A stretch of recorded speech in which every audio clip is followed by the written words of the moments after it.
నిన్న 5:20 కవితక్క గారిని అరెస్ట్ చేసి అక్రమంగా అరెస్ట్ చేసి మరి ఇది ఢిల్లీ పంపడం జరిగింది. ఇదంతా ఎందుకంటే ఈ స్టంట్ ఎందుకంటే నిన్న మోడీ గారు ఇక్కడ ఎప్పుడైతే మోడీ వస్తాడో ఆ వెనకాల ఈడీ వస్తుంది. ఆ ఈడీ వచ్చి ఏం చేస్తారు, అరెస్ట్ చేస్తారు. అరెస్ట్ చేసి ఎందుకు చేస్తారంటే ఎవరైతే వాళ్ళు చెప్పినట్టుంటే వాళ్ళ పార్టీలో కలిస్తే అన్ని కేసులు మాపవుతాయి. వాషింగ్ పౌడర్ నిర్మా చేసుకుంటే అన్ని క్లీన్ అయిపోయినాక వాళ్ళదైనా పుణ్యతులు అవుతారు. వాళ్ళు చేయకుంటేనేమో దోషులు అవుతారు.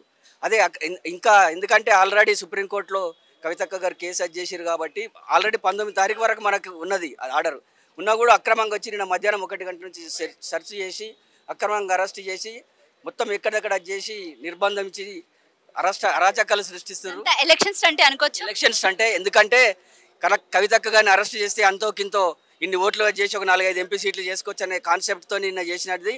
అంతే తప్ప వేరే లేదు.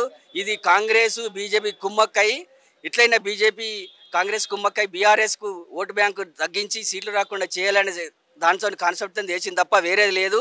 ఎట్లయినా కడిగిన ముత్యంలాగా కవితక్క బయటకు వస్తుంది. కవితక్క గారి ఈడీలకు మోడీలకు భయపడేటువంటి కవితక్క గారు కాదు.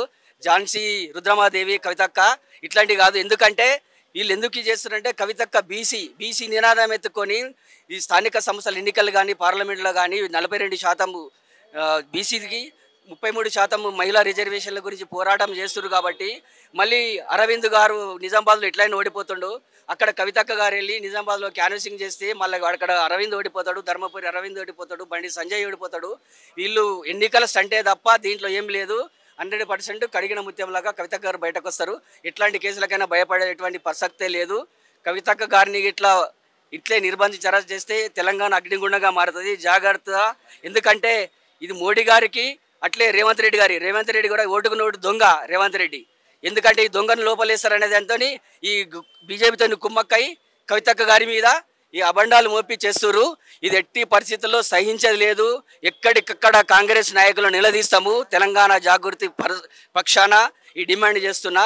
ఎట్టి పరిస్థితుల్లో భయపడదు లేదు. జై కవితక్క, జై తెలంగాణ.